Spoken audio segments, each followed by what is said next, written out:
Hi guys, welcome to the channel. This is What If Goku Was in Fairy Tail. Before we start, remember to like and subscribe to help the channel. Also check the description for the creator of the fanfic. Chapter 31. Kagura's return and the red key. He awoke to the sound of creaky rumblings. Goku's eyes flickered open slowly, adjusting to the dim light. He sat still, staring at the white ceiling for a few moments. Waves of soreness and exhaustion swept over him, nearly sending him back to slumber. But eventually, as the memories of what had happened trickled through his mind, he decided the need to know what was going on was more important than the comforting oblivion of sleep. Haltingly, his muscles screaming in protest, Goku sat himself partway up, propped up on his elbows, and looked around. The first thing he noticed was that what he was actually in the back of a wagon, which explained the rumbling sense of motion. Another cot lay beside his own and Goku stared at it in incomprehension for a few moments before eventually recognizing the prone form of Simon. He looked different without that metal jaw plate, face, thing. His torso was wrapped in some kind of improvised brace with a heavy pad on his back. Goku tried to turn his own body to get a better look at the injury and winced as a sharp pain shot through his shoulder. A gentle hand came out and grabbed him, slowly pulling him back to lay down again. You really shouldn't be moving around yet. You've had numerous fractures, internal bleeding and more than a couple third-degree burns. Then on top of all that you had the equivalent of about 28 hours worth of torture forced onto your body in the span of half an hour. It's a miracle that you woke up this soon at all, but of course. The voice scoffed. He could practically hear her eyes rolling. I suppose I shouldn't be surprised, this is you we're talking about. There was the sound of wood creaking beside him and Erza shifted into his line of sight. Goku finally looked down at his own body and grimaced at the multitude of soiled bandages. Haven't felt this bad since I decided to fight with Guildarts. Leaping headfirst into fights has consequences, Erza sniffed. Goku shot her a flat look, but she just stared back, daring him to call her out. Goku grinned, letting it go. If that was the worst Erza was going to lecture him for charging in, then it was fine. So, you know how you said you sometimes kept some spare clothes for me in your pocket space? Now it was Erza's turn to chuckle as she shook her head. You remember that I was supposed to be on vacation, right? Most of what I had packed were dresses and swimwear. We should only be a few more hours away from home, you can wait. Fine, he sighed, lying back down. So how long have I been out for? It's been almost a week. Wow, that long. Goku felt his eyes widen. He must have been more hurt than he thought. How'd we get out of the tower? I grabbed you and Simon, and jumped. Then Levy and the others saw us fall. Lucy and Kana managed to get to us and Levy slapped as much healing magic on the two of you as she could. Then we rushed back to the resort. There was a trained healer mage there. Kana forced him to treat us. At least, he managed to stabilize you long enough to reach Perliuzica. Goku nodded, and glanced at the barely moving pile in the bed beside his. What about Simon? Erza winced. Goku closed his eyes. Is he going to die? He asked, voice flat. I don't know, Erza replied, her voice wavering. The healer put him in a magic stasis. He won't worsen and he won't get better until it's lifted. But, he didn't seem very hopeful. She trailed off. Perliuzica's a miracle worker, you know that. Yes, she is. And, Goku hesitated, but he had to know. Jello, he's done. Goku heard the finality in her tone. He didn't have to ask her what she meant. You alright? I will be. He had every chance to sway from his path. I refuse to waste any more guilt on him. Proud of you. Goku sighed, settling down deeper into the cot, wincing as a particularly large bump jarred his injuries. His pain did not go unnoticed. Erza sighed, giving his battered body and once over. I believe I owe you an apology. Why? Goku screwed up his eyes, trying to figure out where this was going. Your injuries, if I had been quicker. PFFFT. Don't give me that. Goku laughed. I'm the one who walked headfirst into a trap. It's all good. You don't owe me anything. I knew you would say that, Erza grinned weakly. But I do owe you, Goku. Her tone became somber. Without you there, I believe I would have died. Well, if you're that serious about owing me, I won't say no to free food. Goku said slowly. Erza chortled into her hand and gently bopped him on the head. I'm trying to be serious here, you know. I know. I'm trying to make sure you're not. It usually makes you pretty grumpy. Erza paused, glared at Goku, raised a finger, paused again, sighed, and brought her hand down. Regardless, Thank you. After we defeated Jose, I told you that you were too quick to trust and you told me that I might not trust enough. You were right. This entire situation, it all happened because I was too scared to trust anyone. I knew about that place for years, but Jello threatened me. He told me if I ever told anybody that he would track down and kill everyone I cared for. I never even considered his words really. After I saw what he could do in the tower, I guess I just shut down. I took his threats to heart and I pushed away anyone who tried to ask too much about my past. I didn't even think. If I had used my head for just a moment, I would have realized that someone like Makarov or Gildarts could have solved everything in a single afternoon. It should have been so obvious, but that thought never even crossed my mind until last night. If I had just spoken up then, Goku reached up and flicked Erza in the nose. For a moment the girl completely frozen, unable to compute what had happened. Blink, blink, twitch. You realize of course, that the instant those bandages are off are going to pay dearly for that, correct? You were starting to get grumpy. Goku chided. Erza groaned into her hand. What? You were beating yourself up so I made you stop. You're impossible. That's what Levy keeps telling me. She says that the stuff I do makes no sense. That's not quite what I meant, but interesting nonetheless. Yeah, she gets really annoyed with me sometimes about that. Oh gee, I sure wonder why. The sarcastic tone stalled out the pair's conversation. The two-teen turned towards the entryway to see Levy pushing aside the tarp and climbing up to join them. Goku's cheery demeanor wilted somewhat when he saw the vein twitching above Levy's right eyebrow. What did I do? What did he do? He asks. Levy said with a shake of her head before leaning up against the wall beside Erza. Oh, I don't know. Maybe it was the fact that you went charging headfirst into danger, again. And have, once again, managed to nearly get yourself killed and scared me half to death. Actually, Erza's already given me a scolding for doing that, so you don't need to. I have no idea what he's talking about. By all means, Levy, let us hear what you have to say. Said Erza, keeping her expression blank. Goku shot her a nasty look. Erza whistled back, trying and failing to portray a sense of innocence. Levy began to puff herself up, even as Goku made every effort to shrink into himself. Levy placed her hands on her hips, looked him in the eye, and deflated. You, Son Goku, are going to be the death of me. She sighed. I'm sorry. He really was too. He had been careless in dealing with Jello. If he'd taken the maniac seriously from the start, then he probably could have saved everyone a lot of pain. Yeah, I know you are. Levy shook her head, her bangs hiding her hair from sight. I'm just glad you're all right. I'm glad you're all right too. Gee, thanks. Levy snorted, but enough of that, you really shouldn't be talking. Agreed. Erza chimed in. If anything, you should be getting some more sleep. You are not fully recovered yet. Right, still a bit sore. Erza nodded and put a hand on Levy's shoulder, gently guiding the girl back towards the entrance of the cabin. Get some more rest, Goku. We'll see you soon. 2 hours later the fairies finally returned to Magnolia. Simon and Goku were admitted into Perlyuzika's care alongside Makarov almost the moment the wagon rolled into the city. She took the news as expected, swearing and yelling at the fairies who came to her, but nonetheless, settling down to work on healing. Simon still had yet to wake up, so he quickly joined Makarov as Perlyuzika's constant patient. Goku on the other hand was told that he had 2 days to pull himself together before she would throw him out. Which was fine, it gave Erza time to do something important. The Titania worked her way through the side streets of Magnolia, stopping every couple of minutes to rest from her injuries. Eventually she stood before a tiny building with an old sign depicting an anvil and a dog.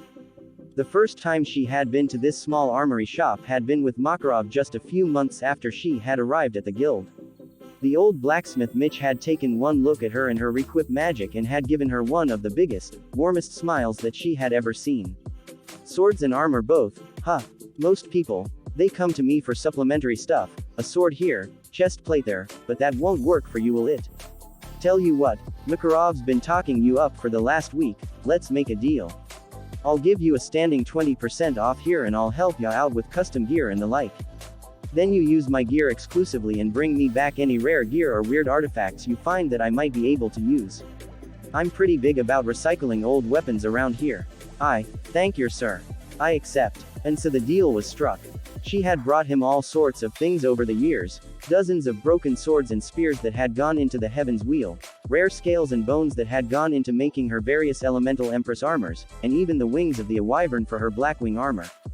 Despite how small his shop was, Mitch had always had a way with making weapons and armor she'd never seen anywhere else. This time, however, she was coming for a very specific reason.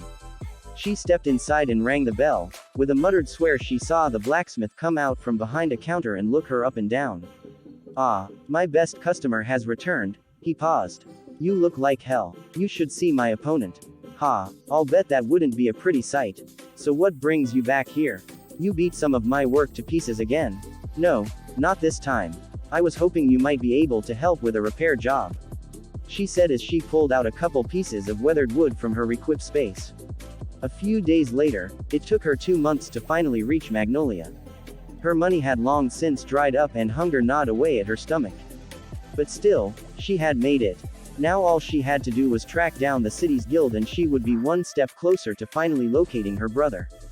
Asking the local population for help resulted in laughter and comments such as, "Just follow the chaos." Some had taken one look at her sword and just stalked away, muttering along the lines of, "Yet another crazy one." She was not quite sure what to make of it. In the end though, they were right. Once she started moving towards the far side of the city, the noise level steadily began to rise. Occasionally a random mage could be seen jumping over the rooftops or dashing across the street, but they always were gone too quickly for her to ask for directions. In the end though, there was only one building in the entire city that could house such an eccentric guild. The place was practically a temple, or even a small castle. A massive orange flag was hung up over the door and the windows were all visibly vibrating from the sounds within. The girl walked straight up and opened the front door, only to immediately dive out of the way of an incoming beer bottle. She turned back towards the entryway and peered into the madness. The entire building was consumed in a massive brawl. People were literally swinging from the rafters, launching one another across the room, and leaping over the unconscious bodies of their fallen fellows. "I'm supposed to be getting help from someone who willingly lives in this kind of environment," she murmured to herself, eyes wide. Suddenly, Goku's personality made far too much sense. More than a few of her basic survival instincts were screaming for her to turn around, to run away right this moment. But this was still the first time she had gotten so much as an offer for help in years. Any sacrifice would be worth it if she could be reunited with the last of her family. Beyond that, with the instability of her powers now, what other choice did she have? So quickly she scanned her eyes through the chaos, trying to pick out any sign of her one-time acquaintance. But with all the spells flying through the air and the constant movement of the fighters, her attempt was doomed to fail from the start. Instead, she spotted a single person standing off behind the bar that wasn't brawling and dashed across the room. The white-haired barmaid looked up in surprise at the sudden appearance of a new face, but she quickly brushed it off with a smile. "Hi there, I'm Mirajane, temporary guild master of this nut house."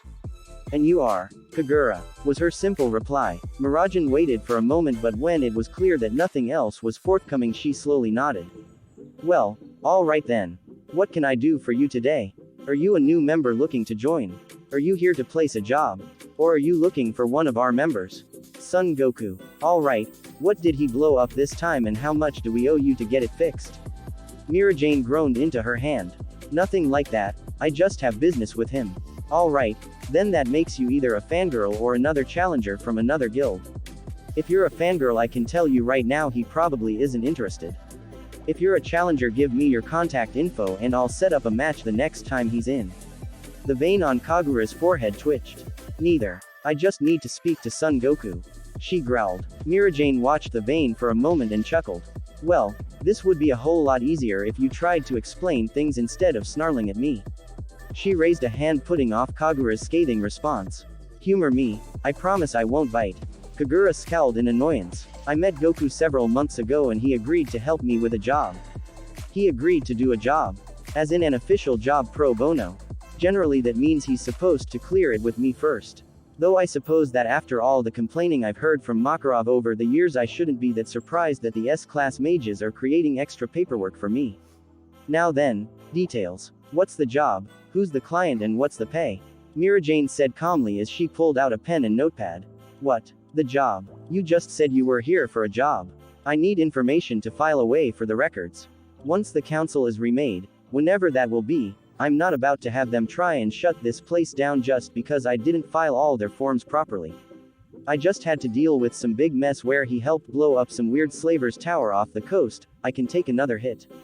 So come on, what do you have for me? This wasn't an official job. I told him that I was trying to find my missing brother and he offered to help. Mirajane seemed to wilt for a moment before she carelessly tossed her notepad over her shoulder. You should have said so sooner. She pouted. If this is something he agreed to do during his free time, then officially the guild doesn't need to be involved. But if it's a missing person case, I bet you could ask pretty much anyone in here and they'd be willing to chip in no problem. Especially if there is a chance of violence. Kagura made a show of slowly turning to observe the steadily growing mess of unconscious fairies behind her before turning back with an eyebrow raised. Fair enough. Goku lives in a cabin in the woods outside the city. It's just after lunch, so he's probably in the middle of a training session right now. Just listen for the explosions, you should find it no problem. Kagura nodded in thanks before zipping back through the room and vanishing out the door. I am still unconvinced that this is a good idea, Erza said shrewdly. Goku just laughed and continued to stretch out his limbs. Come on Erza, you have to keep an open mind. This will help train endurance, my ki control, and the power of my attacks. Erza rolled her eyes. You are going to fire your Kamehameha wave, bend it around, and then try to catch it without blowing yourself up. I don't care how much you think that's a good training method, you have just left for Ryuzuka's care. If you return to her this soon, I do not think she will show you much mercy. Goku shrugged before he flipped up into a one-finger handstand and started pumping out push-ups. I can take it, and just like that he was on his feet and the beam was already charging. Erza hesitated for just a moment before she dashed back out of the blast zone. The blue beam shot across the clearing towards the trees. A single moment before impact, Goku swung his hand around and the beam curved in a perfect 180-degree turn straight back towards his own face. He stood stock still as the beam rushed towards him with his lips curled up into a smirk. With a roar he reared back and punched the beam as it reached him, bathing the area in a blinding glow. Erza sighed once more as she wiped the spots from her eyes and turned to survey the damage. All plant life within 20 feet of the blast had been utterly incinerated, leaving behind a film of ash across most of the clearing. A few trees had been bent over from the force of the impact and the cries of panicked animals filled the air. And in the center of all the chaos stood Goku.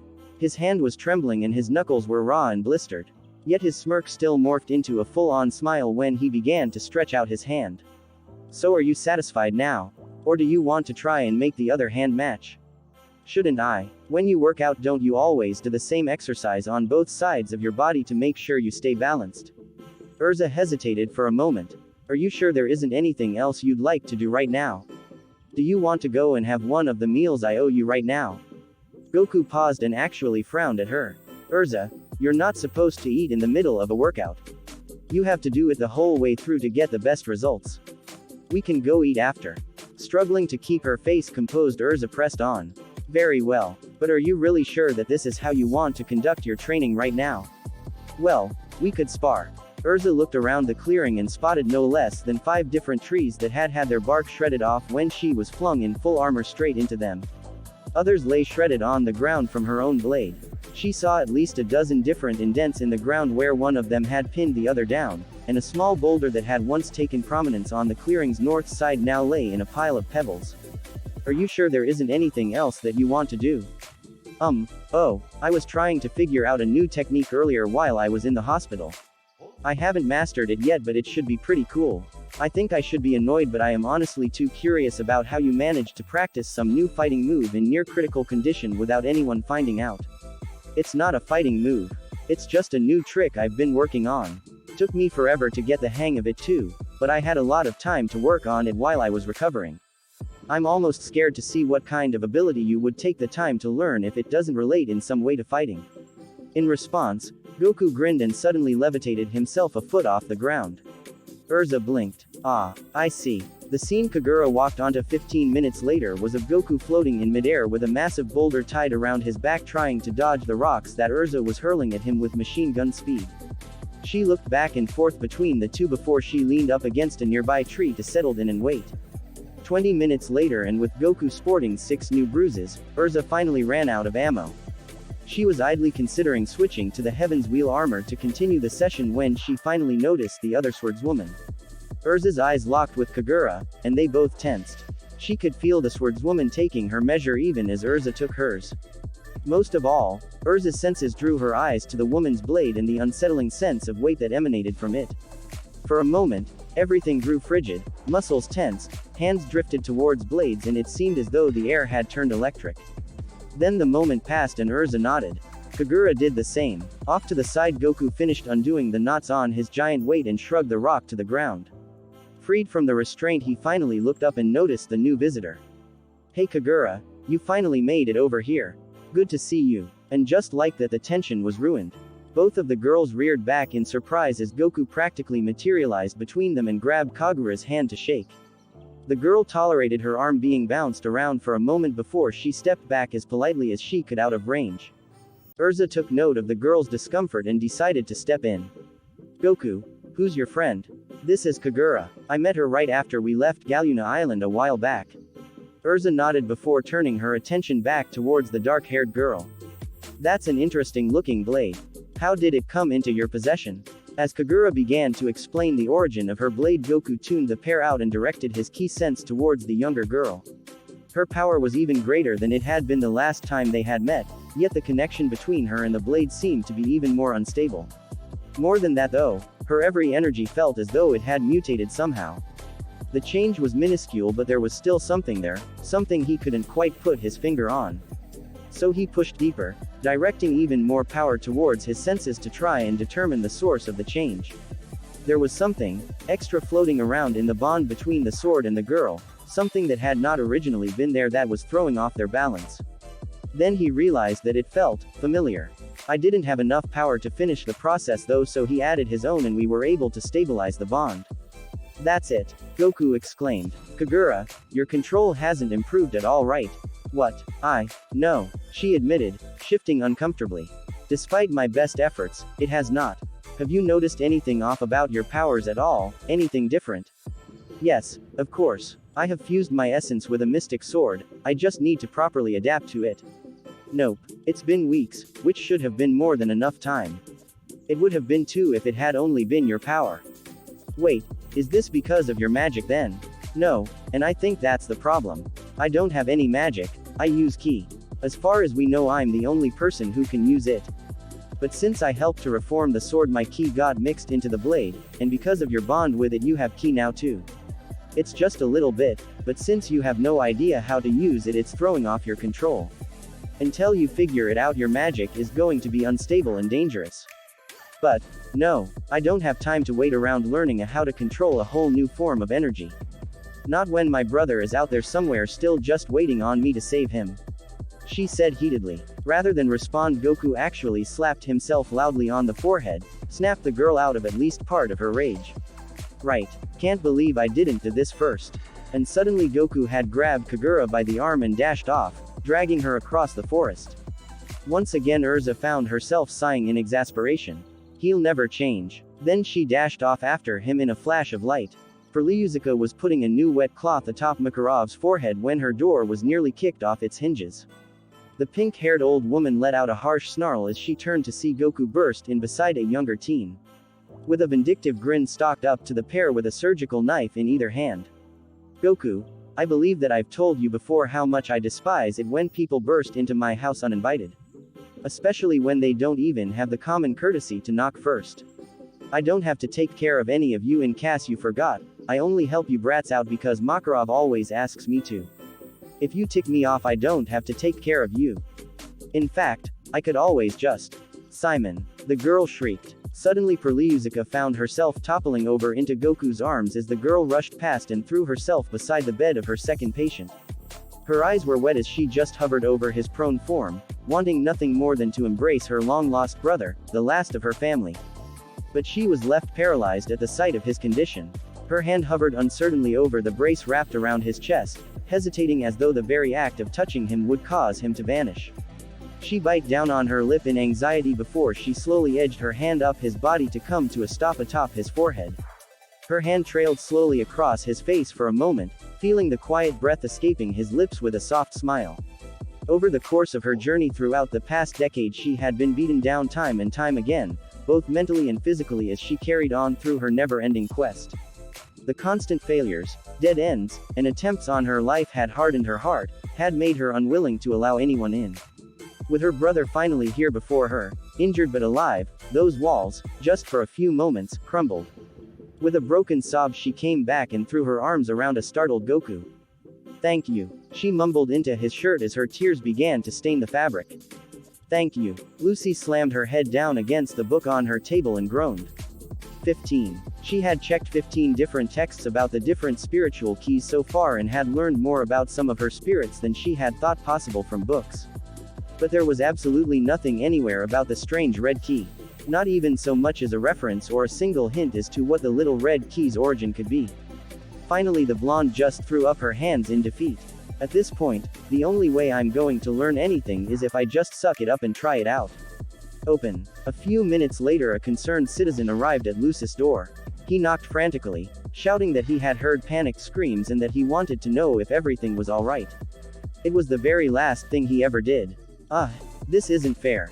I'm getting back from a vacation, I shouldn't feel this exhausted," Lucy wailed, opening the doors to the Guildhall with Kana and Levy right behind her. There, Lucy, it's okay." Levy patted her on the back sympathetically. "You know fairies don't really handle relaxation very well. It's like we can't go anywhere without trouble." "Well, I, for one, feel pretty relaxed," Kana drawled, stretching her hands out above her head. Her eyes narrowed contemplatively. "As a matter of fact, I don't even remember what happened in the fight with Guitar Guy." She put her hand on Lucy's shoulder. "I've been meaning to ask you about that." "Oh wow, there's the bar. Let's go get some food," Lucy shouted, moving across the Guildhall in a blur. Kana stood still, her hand grasping empty space before turning to Levy, who merely shrugged. Kana shrugged back, sharing in a moment of incomprehension. Before they walked over to join Lucy, who was making an abnormally big fuss of how absorbed in the menu she was. Ah well, if it was important, Lucy would tell her. She was probably just embarrassed. "May I take your order?" Kana blinked, eyeing the new barmaid who was holding a pen and paper and looking at them expectantly. Kana frowned, giving the woman a once-over. She looked vaguely familiar. Kana was pretty sure she'd seen that blue hair somewhere before. Oh well, if it was important, it would come to her eventually.